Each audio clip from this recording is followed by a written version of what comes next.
I would like.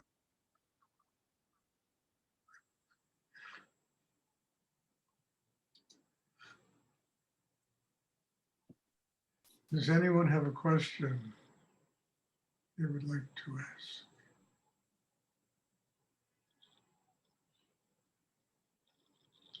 You know, for just all your information, the recordings of literally 150 talks that I've given are all on Facebook and YouTube. And I mean, I get people all the time that get in touch with me that have seen those videos, and it's very nice. It's a good reference library for what this meditation is all about. You all could go there if you need to. I mean, I think many of you do, but I think it's just a good idea to have done this. And I was told there's over 150 of these talks, you know, on YouTube, Facebook, both. Does anyone have a question they would like to ask?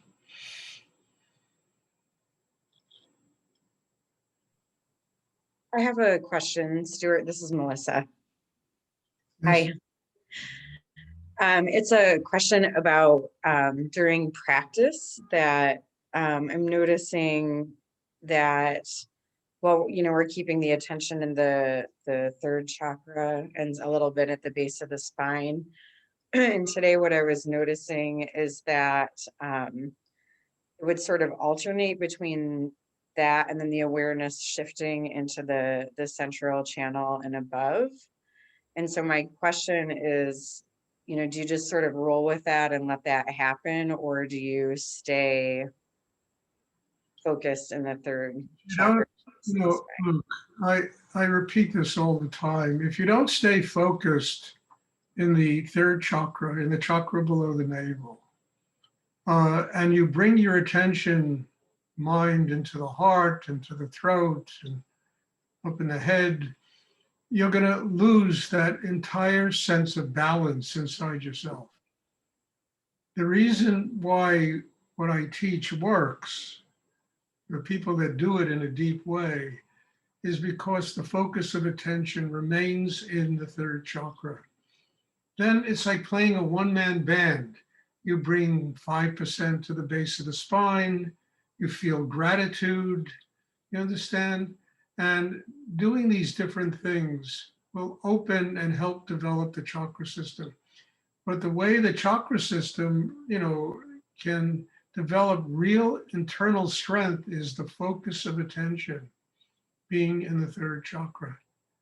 Because, you know, even, you know, look, I'll tell you something. I discovered something a couple of days ago. I go to the gym. I have a gym in my building where I live.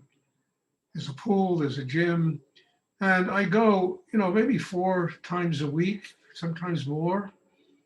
And I'm on the treadmill and I go at a pretty, I don't run, because my knees, I used to do that, my knees started, but I walk at a very fast pace. And the heart rate is very good. But as soon as my mind starts thinking, this is really true, the heart rate goes up, just goes up. And I never noticed this before. So I began to notice this on this treadmill because they have the heart rate, the calories, they have all these things that you can monitor. But as soon as I start thinking about anything, the heart rate goes up. Now, most people walk around all day thinking. And, you know, God bless, there's so many heart attacks and heart conditions of people that live in this world. And I don't even think it's the heart, it's the tension in the head that creates these problems. It was very interesting for me to see that. So when I just start listening to my breathing, I stop thinking, suddenly the heart rate goes down. So you got to keep your attention below the navel as a development, not only for the meditation class, but for everything you do in life. You're focused, you're centered. You're grounded inside. So if somebody is arguing with you, you don't get swept away in the, oh, you're centered, and you can just listen and not get caught up in the drama, the soap opera of the moment. I mean, it's very important. And in the meditation, you understand it's being grounded that allows the heart to open. See, it's like a tree. It needs roots, or there are no leaves. We need to be grounded inside. That allows the heart to, it also allows the mind to be quiet. Because in order to, when you focus your attention there, you understand your attention isn't focused on the head of this constant voice that yaks and yaks and yaks and depletes everybody's energy.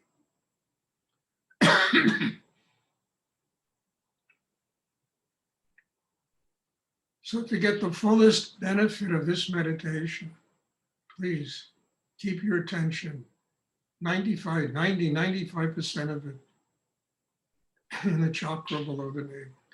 And I'm coming to learn that a lot of people that teach Rudy's meditation don't teach this. You know, they teach getting in the heart chakra, the third eye, but they don't teach this.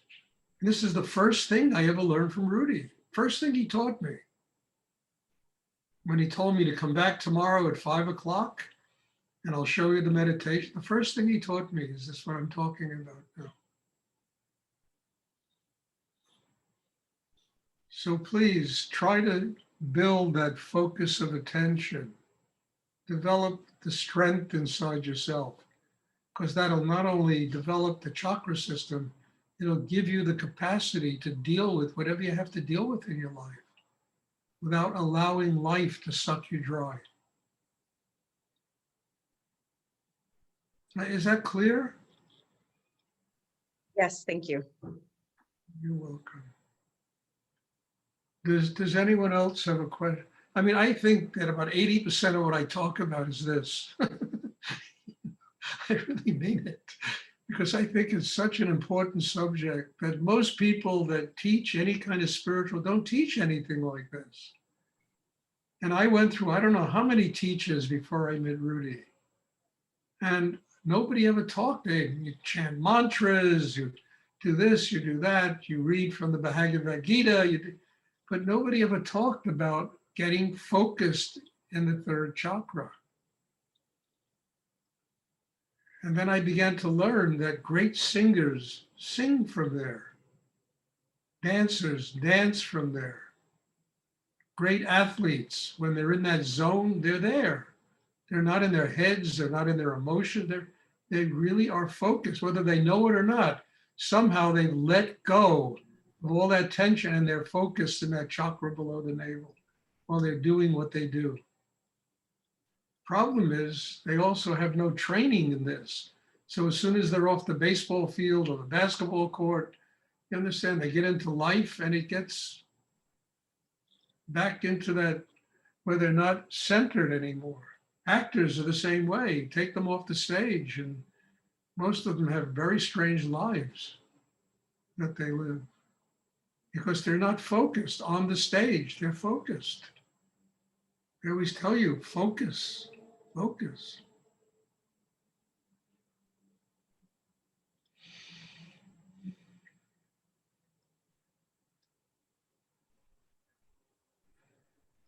Does anyone else have a question?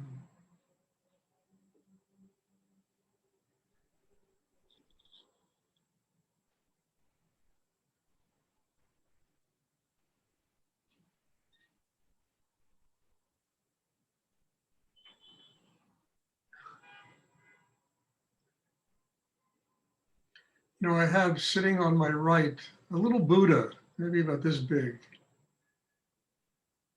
you know, and it's really focused.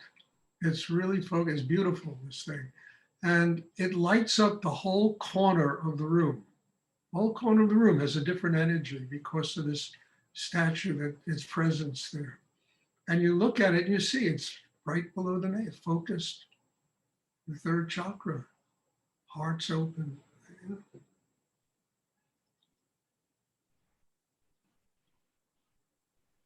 Stuart, it sounds like it's a soft focus rather than an intense focus, or could you describe it a little bit? So it's not a so it's a relaxed focus. You have to, if you try to push that chakra to get it, it's not going to work.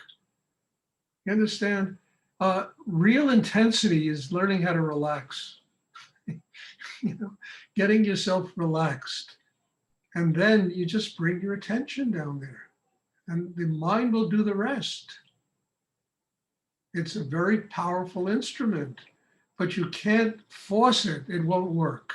It'll get tighter if you try to force it. But if you just relax and bring your attention there, and suddenly, like a lotus flower, this thing just opens. It's an amazing process. And your whole inner life begins to feel different. It really begins to feel different.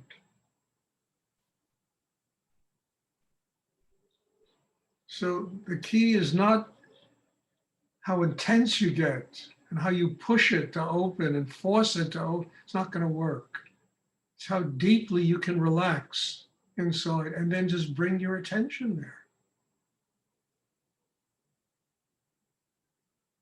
And this works. And then you do it again and again, and then you condition yourself to consciously do this. You automatically do it. You understand? It's not something that you have, it just happens automatically because you have really conditioned yourself to do this.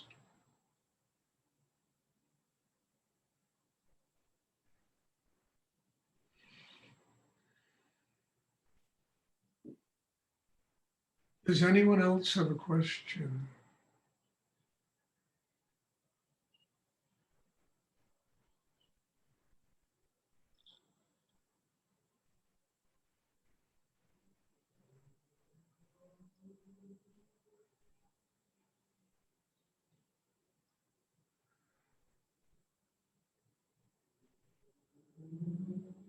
It's very beautiful to be here with all of you. I mean it, every person that is so special in my life, and I just have so much gratitude to be able to sit here and do this with all of you. Because, I had a lot of trouble with somebody about a week ago, and he wrote me an email. I'll never forget this. And I told him, I don't have time for this. I have 60 to 80 people a week coming to my classes. So he sent me an email. I don't give a damn about the laundry list of people that attend your meditation. I am the best student you will have. Imagine somebody sending you an email like that. And I said, oh my God, every one of you is a treasure. The arrogance of somebody, every person that I got me so upset. It really did. I lost my focus for a minute there. I said, every one of you is a treasure. Every person that attends these classes is like a miracle in my life. And it's such a reward to me to sit here and do this with everybody, and not have to deal with people's huge egos and all this crap that who needs it, I've had enough of it in my life. And I would love to, continue to ride this raft with all of you so that everything I've learned in my life can be passed on to people. Because that's really, look, I'm not a kid anymore, I don't know how much longer I'm going to be around here. And everything has to be passed on. And I really am here to do this in every class because I see people here. I see light, I see twinkle in their eye, I see joy inside them, love inside them. And more than anything, I see gratitude. I really see gratitude here. And that is something so important and so precious that I can't tell you how grateful it makes me feel inside myself. So bless you all. Thank you. And do the work. You understand? Do the work. I'm teaching you exactly what Rudy taught me without any ego involved. I don't, I'm only interested in one thing, giving it away, not to be a guru. I don't need people kissing my feet and I've had it in my life. I don't need it, I remember once I was a young schmucky kid studying with Rudy, and Muktananda gave me a long robe, beautiful robe, and said, "You will be a very good teacher someday, a great teacher someday." I mean, Muktananda told me this, gave me this beautiful silk robe. I won't get into the whole story of why this happened. But, anyway, I remember wearing that robe to a convocation of gurus and spiritual people. I went with Rudy. Rudy asked me to go with him. And I was wearing that robe. And I was a schmucky kid, wearing an orange robe. And people were coming up and kissing my foot, kissing my hand, telling me how extraordinary it is that the spiritual work I'm doing. I mean, I was there with Rudy, and people were coming and I just thought, oh my God, this is terrible. It's terrible. I said, what I'm here to do is only one thing, to pass on everything I learned from Rudy. And I pray to God that all of you want to open and receive this and allow this energy and this incredible teaching to take you to a place where you can pass it on to somebody else.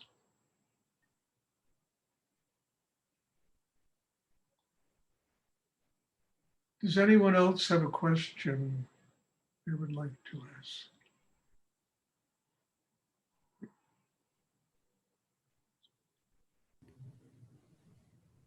Stuart, the mark that you have in the forehead, what does it mean? The mark that I have in my forehead? Yeah, you have something. Yeah, it's the third eye. And if you look here, I'll show you, this thing becomes the wings of a phoenix, which is opening, and it really encompasses the whole forehead, and it starts right here. And it's rebirth, it's years of spiritual practice. Your head transforms into, I used to see it in Rudy, his head would just change like overnight. And suddenly you'd see marks in his head that didn't exist before. And it was all just opening inside him. And that's what happens to me. It happens when I teach these classes. It happens in my daily life. I wake up in the morning and my head is different, But that's just the third eye here. And then more importantly, from there, these phoenix wings, because that's really the sign of rebirth and regeneration. And here.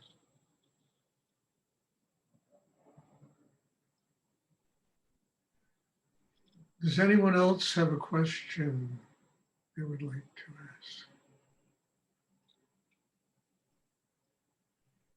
Okay, if there are no more questions, we'll have meditation on Wednesday evening.